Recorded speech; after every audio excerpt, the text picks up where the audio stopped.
everyone, Roger from AskTheCarExperts YouTube channel. Today I'm doing brakes on the Lexus 460. It's a 2021 vehicle. I got the wheel off already, not too hard. It's a 21mm for the wheel lugs. Go over some quick pointers real quick. You do have to take this bracket off right here because you have a hard line that goes down to your brake caliper. You have these spring retainers. See how it goes around here.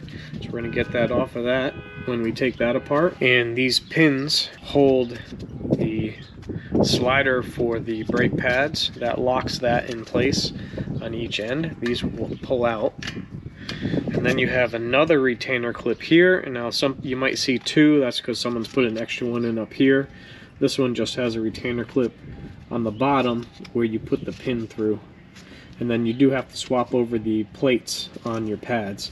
Now this is a 4-piston caliper, so what we're going to do is we're going to put a screwdriver in on both sides. We're going to spread it evenly so the pistons are fully compressed when we take this off. Now we have to take this off to replace the rotor, and then the pads get loaded from the back, and then the pins get put back into place. Now the part that everyone forgets to mention in any video I've seen is you always got to keep an eye on your brake fluid reservoir, because if you go too high when you compress your pistons, that fluid level is going to come up, and if there's too much fluid in the system for new pads, it's going to overflow. And remember that brake fluid eats paint, so you have to sometimes siphon some off. I popped this line off, which I believe goes to an ABS sensor.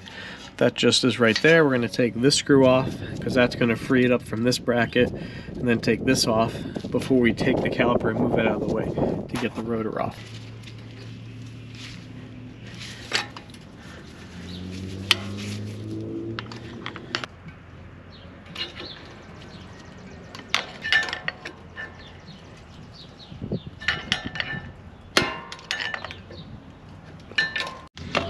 $10mm up here,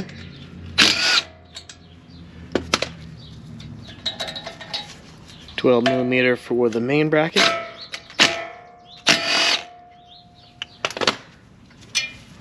You really can't mix them up. Now the rotor has two spots where you can actually put a screw in, and I believe one of these screws that we took off is the same thread. That one right there. Of course there's some corrosion in there, we don't want to mess up the threads on that, but you can use this bolt to pull the rotor off if you have to. We'll see if that comes off easy. On the back side we have 19s, so we have a 19 here, 19 here, and these are super tight. So I'll give you torque specs when I go back together, but even my impact gun can't take them off, so we got to use a big breaker bar. So I'm using Big Larry, that's what I call it. It was an Easy Red MR34. This is a extendable 3/4 with an adapter. I love this tool. Alright, I got both wheels up off the ground, which enables me to turn the rotor, or turn the whole hub assembly. So I can get on here. There we go. There we go. Big Larry did its work. Now I can get that off with a regular impact once I break these free.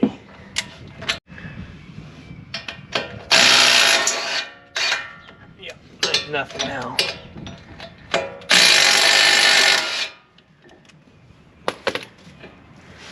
Okay, I do have a holder handy, so I don't want to stress the hard brake line. So we're going to put this and hang it somewhere where it's not going to drop. There we go. Now we can get the rotor off. Well, I'm going to try just the hammer method first, since we're not reusing these rotors.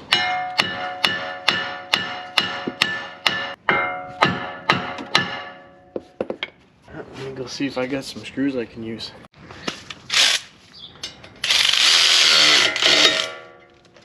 Wow, that worked actually really well. I heard it move. Let's get the other one too.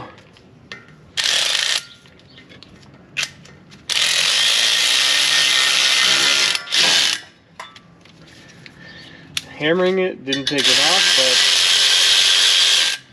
but some smart engineering definitely helped. I'll give them that. We're going to clean up this hub and put some lubricant on here so that next time I have to do these, I won't be dealing with that. I'm using genuine Toyota parts, and I've already cleaned the surface with some brake clean. So I'm just gonna put the new rotor on, and nothing really centers it, but you can take a lug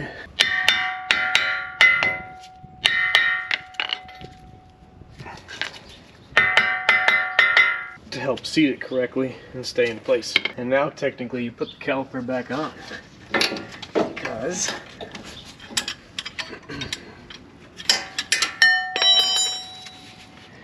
the pads don't come off from this side, they come off from the back side. So we're going to put this back on now. We have our new rotor.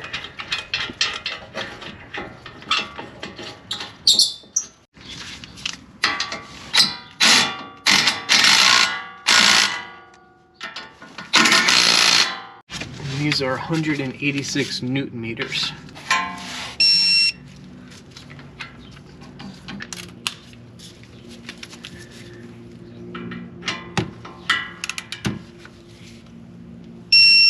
Now, I'll try to be careful so you can see what's going on with this.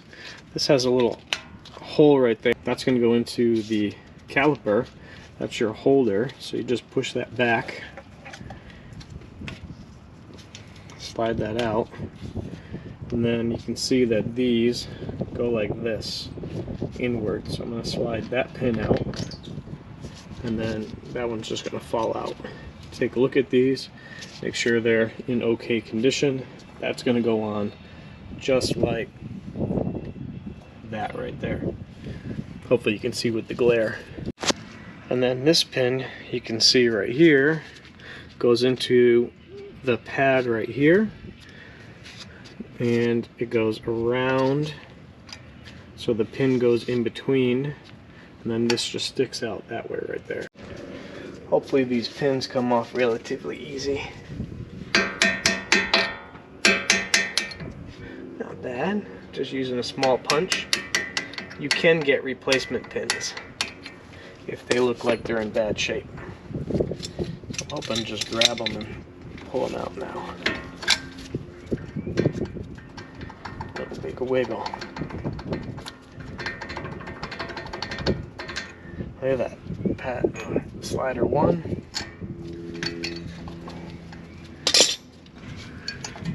Slider 2 down here.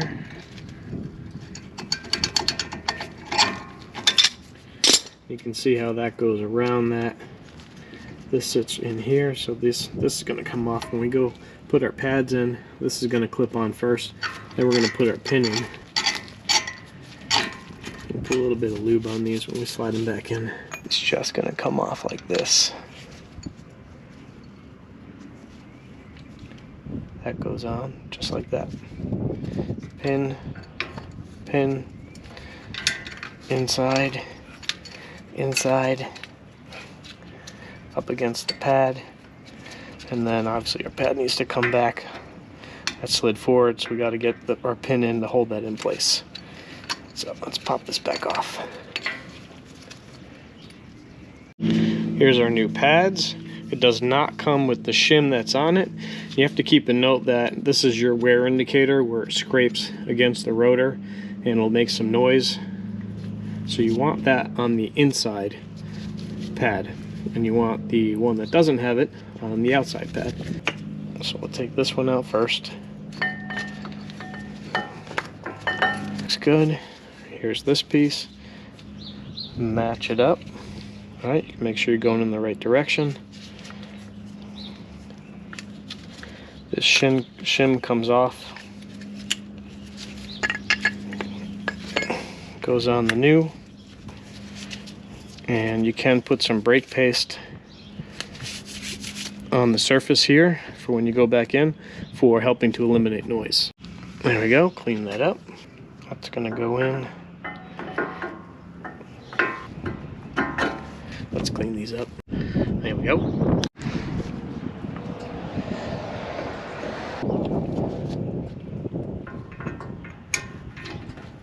Okay, I'm just gonna get that caught. So the pad likes to go in farther than it needs to. There we go. Perfect. All right. Now we're going to do the inside. All right, and where our scratch pad is, right down here at the bottom. And these were pretty low.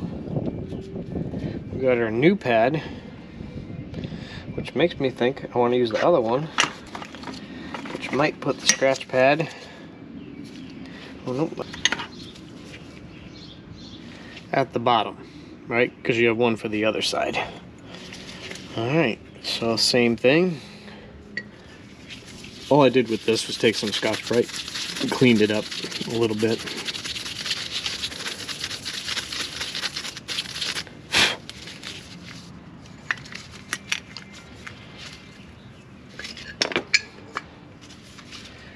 Take a little bit of brake paste. This just again helps eliminate some brake noise. You don't want to get the paste on the main pad air surface. With my scratch pad facing down. Okay, remember this one goes through without the metal retainer spring. Here's our retainer spring. It's going to go in that hole and that hole, and then this is going to sit in there, and then that's going to sit there, and then this spring goes in between, so push forward a little bit there to line up the back one. Tap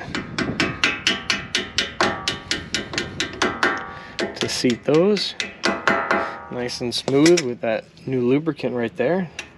There we go, that's our spring retainer. Now we got the inner one to do. Now you may need to rotate your pin so that you can get that in correctly.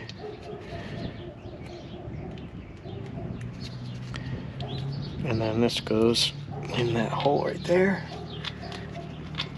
That locks it in. A little wiggle wiggle. There we go. Voila. Pretty easy, actually. We gotta put these on. Don't forget those. Alright, we're gonna do this one first. And we got this bracket.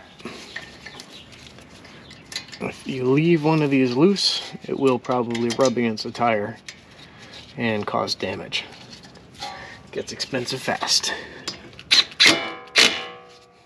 And don't forget this one, we did disconnect just to make moving that a little bit easier. Other side's technically the same, and torque the wheels to about 120 Newton meters.